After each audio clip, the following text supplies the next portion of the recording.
Hello everyone, स्वागत है आप सबका हमारे YouTube channel N Mishra classes में।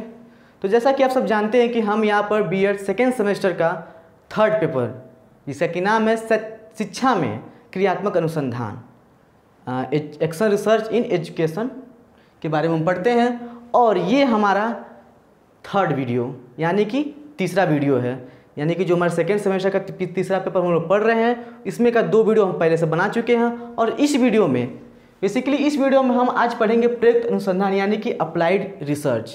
मैंने पहली वीडियो में आपको बताया था कि अनुसंधान क्या होता है और शैक्षिक अनुसंधान क्या होता है।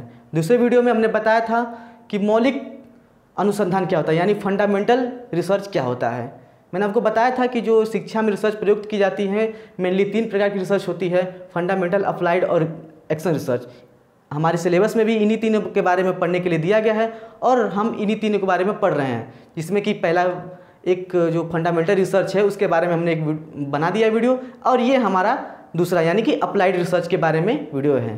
ठीक है, तो हम अप्लाइड रिसर्च के बारे में जानेंगे, लेकिन उससे पहले मैं चाहता हूँ कि आपको थोड़ा सा पिछले वीडियो का रिकैप दे दिया जाए, ताकि अब जो पिछले वीडियो में आपने अगर पढ़ा होगा नहीं पढ़ा होगा तो इस वीडियो से थोड़ा सा उसको कनेक्ट कर सकते हैं और अच्छी तरीके से समझ सकते हैं। देखिए, फंडामेंटल रिसर्च जो हमारा था वो एक बेसिक रिसर्च था, और एक मूल रिसर्च यानी कि जो शुरुआती रिसर्च होता है वो था, यानी कि उसमें हमको क्या करना था, सिर्फ रिसर्च खोजना था।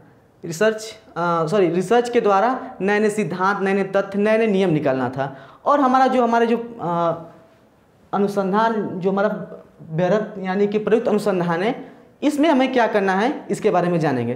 देखिए, जो हमारा फंडामेंटल रिसर्च था उसमें हम तथ्यों, सामान्य नियमों और सिद्धांतों के बारे में जानते थे, और ये जो हमारा जो अप्लाइड रिसर्च है इसमें हम उन्हीं तथ्यों और रिसर्चों नियमों का प्रयोग करके हमारे जो दैनिक जीवन है उसमें कैसे प्रयोग करेंगे इसी के बारे में पढ़ना है। बेसिकली आप एक बात ऐसे समझिए कि जो हमारा अप्लाइड रिसर्च है, इसे हम अंग्रेजी में अप्लाइड रिसर्च, हिंदी में व्यवहारिक अनुसंधान या फिर प्रयुक्त अनुसंधान बोलते हैं। देखिए, जो हमारा अप्लाइड रिसर्च है ये एक ऐसा रिसर्च है जो फंडामेंटल में जो थ्योरी खोजी गई है उसी को अप्लाई कर एक एंड प्रयोग निकाल लेता है, एंड प्रोडक्ट निकाल जाती है, जिससे कि हमारी लाइफ और ईजी हो सके। एक उदाहरण आपको देता हूँ कि आप कोरोना को उदाहरण लीजिए, क्योंकि कोरोना इस समय चल रहा है, तो आप उसी को समझ लीजिए कि कोरोना का निकालने के बाद, कोरोना की खोज करने के बाद उसकी दवाई बनाना। पहले हमें कोरोना के बारे में पता नहीं था, तो हम एक रिसर्च किया, एक ज्ञान हुआ कि ये कोरोना है, एक बीमारी फैली बहुत ज़्यादा, एक अलग बीमारी जो सभी बीमारियों से अलग थी, उस पर रिसर्च किया गया। बहुत दिन तक रिसर्च चला, पता चला कि ये कोरोना है। वो हमारा एक मूल रिसर्च था यानी कि फंडामेंटल रिसर्च था। अब उसी रिसर्च को आगे बढ़ाया गया, कोरोना के ऊपर कोरोना निकल गया, लेकिन अब उसकी दवाई बनाएगी, यानी कि जो फंडामेंटल रिसर्च था अब उसको हमारे निजी जीवन में एक उपयोग करने के लिए यानी कि एक प्रोडक्ट बनाया गया, यानी कि कोरोना की दवाई। ठीक है, देखिए आप ऐसे समझिए कि जो हमारा अप्लाइड रिसर्च है इसका मतलब है फ़ायदा करना। भाई, कोरोना का दवा हमारी फ़ायदा करती है, सिर्फ वैसे ही, ठीक वैसे ही। और यानी कि अप्लाइड रिसर्च का मतलब फ़ायदा करना होता है, और फंडामेंटल की रिसर्च होता है सिर्फ नॉलेज गेन करना। पहले हमें क्या था, कोरोना के बारे में पता नहीं था, फिर बाद में हमने फंडामेंटल रिसर्च किया, यानी कि हमने क्या रिसर्चर द्वारा किया गया, तो एक नया नॉलेज मिला कि ये कोरोना है। अब अप्लाइड रिसर्च पे अप्लाई किया गया तो एक नया एंड प्रोडक्ट निकल के आया कि उसका अब दवा बन गया जो हमारे लाइफ को ईजी बना सके। ठीक है, अगला आप ऐसे समझिए कि जो फंडामेंटल रिसर्च है उसका प्रयोग करके हम एक एंड प्रोडक्ट निकालते हैं। ये एक मूल पॉइंट है अप्लाइड रिसर्च का, यानी कि फंडामेंटल मीन्स थ्योरी, फंडामेंटल का मतलब थ्योरी है, और अप्लाइड का मतलब होता है when we apply the theory, यानी उसी थ्योरी को जो हम अप्लाई करते हैं तो वही इसका अप्लाइड रिसर्च कहलाता है। देखिए, आप एक उदाहरण समझिए कि जो न्यूटन का लॉ ऑफ मोशन है वो हमारा फंडामेंटल रिसर्च है, लेकिन उस पर बने बहुत सारे खिलौने आप अप्लाइड रिसर्च के रूप में देख सकते हैं। न्यूटन को जो भी लॉ हैं उसमें से एक दो लॉ के बारे में जानते हैं कि क्रिया के बदले प्रतिक्रिया, उसी के द्वारा आपने कई खिलौने देखे होंगे। यानी कोई भी खिलौना बनता है उसका कोई ना कोई साइंटिफिक जरूर रोल रहता है। तो जो खिलौने बने हैं न्यूटन के लॉ के के तहत भी बने हैं। आप हमें आपको एक काम देते हैं कि आप हमें कमेंट सेक्शन में बताइए कि न्यूटन के किस लॉ के तहत या फिर क्रिया के बदले प्रतिक्रिया के द्वारा मतलब कौन सा ऐसा खिलौना बना है। हमें तो पता है, आप अपना दिमाग थोड़ा सा दौड़ाकर पता करिए। ठीक है, आपको एक और उदाहरण देता हूँ। ये तो हो गया व्यवहारिक जीवन यानी कि हमारा लाइफ से रिलेटेड उदाहरण हो गया। अब थोड़ा सा क्योंकि हम शिक्षा के बारे में पढ़ रहे हैं तो थोड़ा सा शिक्षा के बारे में जान लेते हैं। देखिए, स्कूल में हमारा फंडामेंटल रिसर्च क्या है? फंडामेंटल रिसर्च ये है कि हमें बालकों का कॉग्निटिव डेवलपमेंट के बारे में जानना, ये हमारा फंडामेंटल रिसर्च हो गया। अब हम इसको अप्लाई यानी कि अब इसको आगे बढ़ाएंगे तो नए नए मेथड के द्वारा उनकी जो मानसिक डेवलपमेंट करना है, उनके कॉग्निटिव लेवल को बढ़ाना है, उसके लिए हम नए नए मेथड का प्रयोग करते हैं। यानी प्रयोग जहाँ आ गया इसका मतलब हम अप्लाई कर रहे हैं, ये हमारा अप्लाइड रिसर्च हो गया। ठीक, तो ये हमारा 2 उदाहरण हो गया। देखिए, एक और उदाहरण आपको देता हूँ जो बहुत ज़्यादा अच्छा होगा आपके लिए, इससे हमको लगता है कि आपको अच्छी तरीके से और क्लियर रहता है। देखिए, फंडामेंटल रिसर्च का मतलब होता है मूल रिसर्च जो है ही, उसका मतलब नए सिद्धांत और नए नियम होता है। देखिए, आपने बल्ब देखा होगा, घर में बल्ब है। ठीक, बल्ब में कौन सा धातु प्रयुक्त होती है? टंगस्टन। ठीक, तो टंगस्टन जो है वो फंडामेंटल रिसर्च है, लेकिन जो बल्ब है वो अप्लाइड रिसर्च है। आप ऐसे सोचिए कि पहले तो बल्ब नहीं आएगा, पहले टंगस्टन निकला होगा, टंगस्टन आया है। यानी कि फंडामेंटल रिसर्च द्वारा कोई भी रिसर्चर हो, कोई भी वैज्ञानिक हो, उन्होंने एक धातु खोजी, टंगस्टन एक धातु खोजी। उन्होंने इसके बारे में नियम निकाले, उसके बारे में बताया, इसके बारे में थोड़ा सा विशेषता उसकी बताई कि ये एक ऐसा धातु है जो उच्च ताप पर करने के बाद भी इसको कोई प्रभाव नहीं पड़ता है और ये बहुत ही हाई कैपेसिटी वाला है। तो ये तो सिर्फ एक निकल गया ज्ञान। देखिए, फंडामेंटल में क्या था? ज्ञान के लिए ज्ञान। एक धातु किसी को मिला राह से चलते हुए या फिर कैसे मिला, अब उसके बारे में ज्ञान क्या प्राप्त हुआ कि इस धातु की ये खूबी है, ये हाई कैपेसिटी की है और ये उच्च क्षमता वाली है, बहुत सारी चीज़ें इसमें करती है, गर्म करने पर भी ये कुछ टूटता नहीं है। ये तो हो गया फंडामेंटल रिसर्च। लेकिन बल्ब का आविष्कार किसने किया? एडिसन ने किया है। अब उन्होंने उस फंडामेंटल थ्योरी को लेकर उन्होंने अप्लाई किया, उन्होंने अप्लाइड किया और एक एंड प्रोडक्ट निकल के क्या निकला? बल्ब, जो हमारे दैनिक जीवन में बहुत ही ज़्यादा महत्वपूर्ण भूमिका इस समय निभा रहे हैं। अब देखिए, बल्ब यानी कि फंडामेंटल रिसर्च से उन्होंने एक नया चीज़ बनाया और उसे यानी अप्लाइड किया हमारे निजी जीवन में। मैंने बताया था कि लाइफ को सरल आसान बनाना, उन्होंने सरल आसान बनाने के लिए क्या निकाला? बल्ब। उम्मीद है आपको ये बात समझ में आई होगी। ठीक है, तो यही है हमारा व्यवहारिक अनुसंधान यानी कि अप्लाइड रिसर्च। ठीक है, तो ये यहाँ पर थोड़ा सा इसकी कैरेक्टरिस्टिक के बारे में दिया गया है, इसके बारे में देख लेते हैं कि क्या है इसकी थोड़ा सा विशेषता। देखिए, इसमें लिखा है कि प्रत्यक्ष रूप से वर्तमान में उपस्थित व्यवहारिक समस्याओं यानी प्रैक्टिकल प्रॉब्लम के समाधान से जुड़ा है। ठीक, मैंने तो इतना सारा बता दिया, उसी के हिसाब से ये तो बस सिर्फ आपको एग्जाम में लिखने के लिए यहाँ पर बोर्ड में दे दिया गया है ताकि आप जानते रहेंगे तो लिखने में आसानी रहेगी। लेकिन अगर आप समझ गए होंगे कि क्या है अप्लाइड रिसर्च तो आप वैसे ही बनाकर लिख सकते हैं। ठीक है, तो पहला क्या दिया कि अप्लाइड प्रत्यक्ष रूप से वर्तमान में उपस्थित व्यवहारिक समस्याओं के समाधान से जुड़ा है। बल्ब का उदाहरण ले लीजिए, पहले क्या था? सब लोग मोमबत्ती, डिबरी, ललटेन सब जलाते रहते थे, तो वो समस्या कहीं ना कहीं पैदा करती थी ये कि वो कुछ देर चलता था। मोमबत्ती है, घंटा 2 घंटा चला फिर ख़त्म हो गया। डिबरी है, वो भी जल के बुझ गई, तेल चाहता था, तो एक समस्या थी। तो उसको अब एडिसन जी ने क्या किया? अच्छे तरीके से व्यवहारिक समस्या था, उसका समाधान निकाल दिया बल्ब निकाल कर। ठीक, अगला है कि इसमें भी सामान्यीकरण जनरलाइजेशन करके प्रक्रिया व परिणाम में सुधार लाने का प्रयास किया जाता है। जनरलाइजेशन के बारे में मैंने आपको बताया था कि जनरलाइजेशन क्या है, आपको फिर से बता दे रहा हूँ कि जनरलाइजेशन क्या है। जनरलाइजेशन का मतलब, सामान्यीकरण का मतलब ये होता है कि कोई भी प्रिंसिपल या फिर सिद्धांत को सामान्य करना ताकि और जो आम नागरिक या फिर आम लोग हैं, सामान्य लोग हैं, उनको भी ये अच्छी तरीके से समझ में आ सके। तो इसमें भी है, टंगस्टन धातु जो एक था वो तो निकल गया कि हाँ ये एक धातु है, लेकिन जो आम लोग थे उसको तो बारे में नहीं पता था कि ये क्या होता है, इसका कहाँ उपयोग करेंगे, तो उसको और ज़्यादा सामान्यीकरण करके यानी उसका एक उपयोग बना दिया गया। अब लोगों को समझ में आएगी कि हाँ ये तो बहुत काम लायक चीज़ है। अब सभी लोग जानते हैं कि हाँ बल्ब में एक धातु है और ये सामान्यीकरण कर दिया गया है कि हाँ एक धातु है जो प्रयोग होता है, बहुत ज़्यादा उसको जलाया जाता है, वो रोशनी प्रदान कर देता है, और इस सभी के बारे में पता है, इसके बारे में सबको। देखिए अगला हमारा प्रोसेस भी इसका कठोरपूर्वक होता है। देखिए यानी कि कैरेक्टरिस्टिक ऑफ अप्लाइड रिसर्च में इसका जो प्रोसेस है वो बहुत ही कठोरतापूर्वक होता है।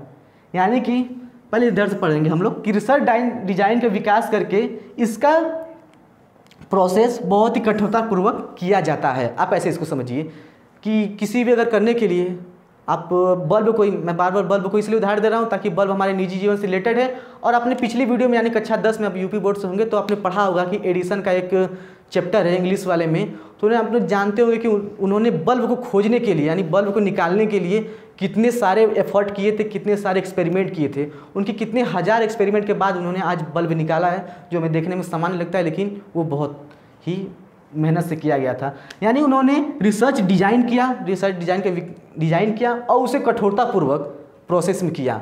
कितने साल लगे, उन्होंने वादा किया था कि हाँ मैं बल्ब दूंगा अपनी जनता को, उन्होंने वादा पूरा किया। यानी एक कठोरतापूर्वक उस काम को निभाया। ठीक है, तो ये रहा हमारा अप्लाइड रिसर्च के बारे में थोड़ा सा जानकारी और ये उसकी विशेषता।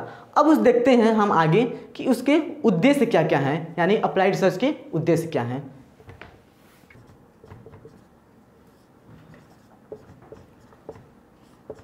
देखिए, अब हम देखते हैं कि क्या है ऑब्जेक्टिव्स ऑफ अप्लाइड रिसर्च, यानी हमारे जो प्रयुक्त अनुसंधान है उसका क्या उद्देश्य हैं शिक्षा के क्षेत्र में।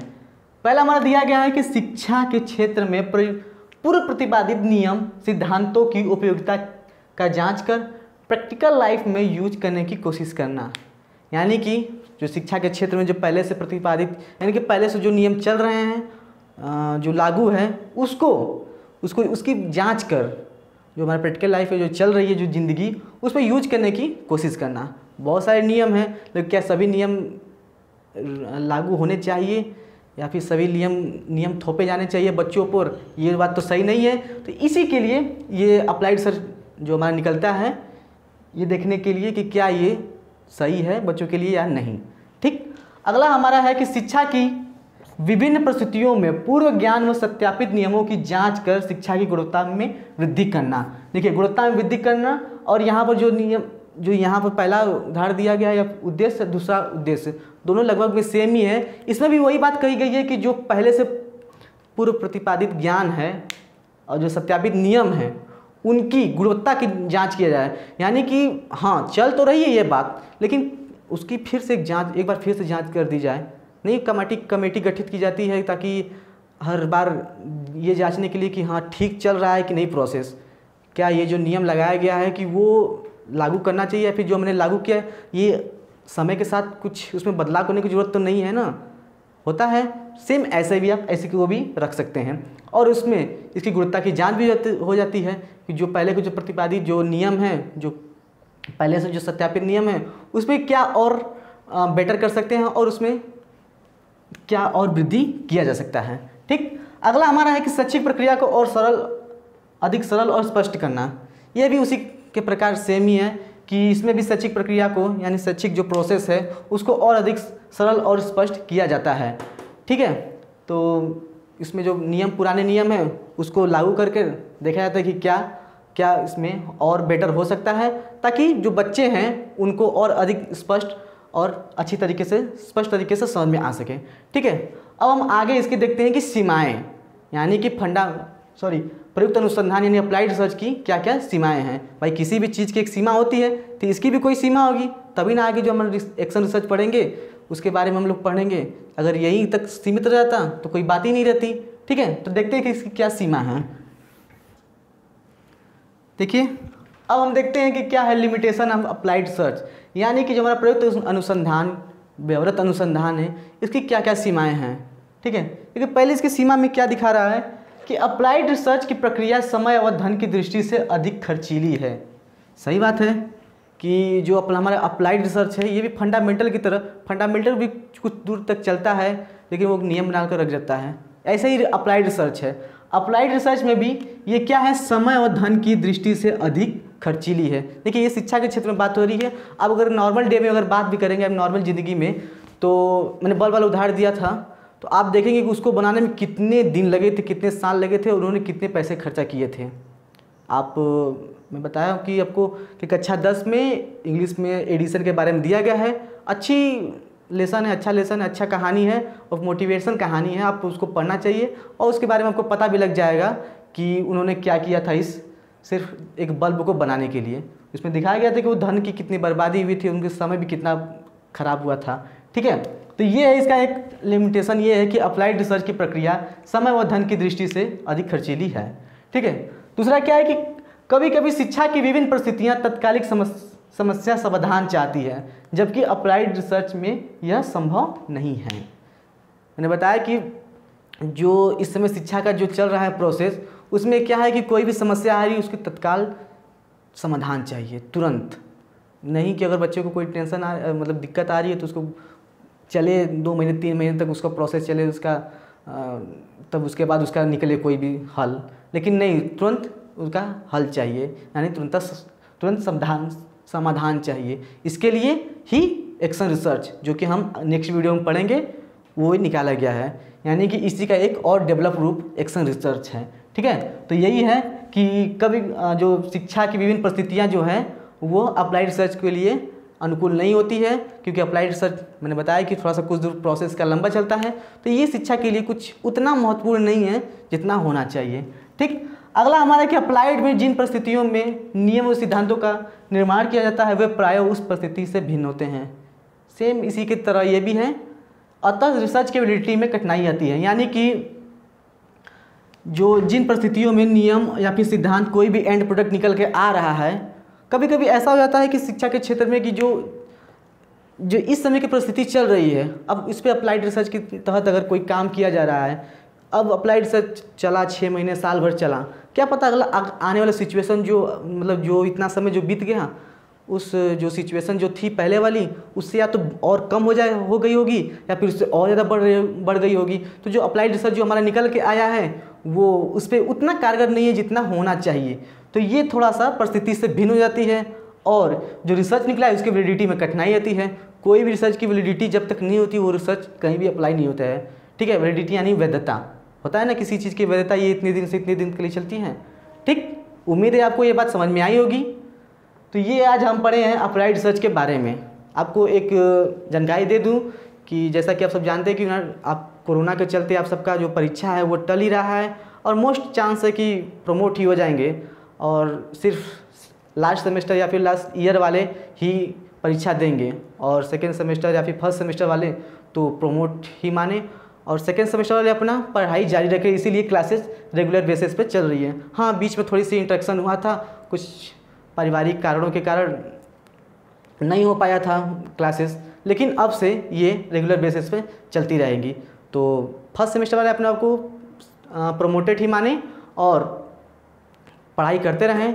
ठीक है, तो उम्मीद है आप सबको वीडियो पसंद आएगी। चैनल पर नए हो तो प्लीज़ चैनल को सब्सक्राइब कर लें। तो इसी के साथ धन्यवाद।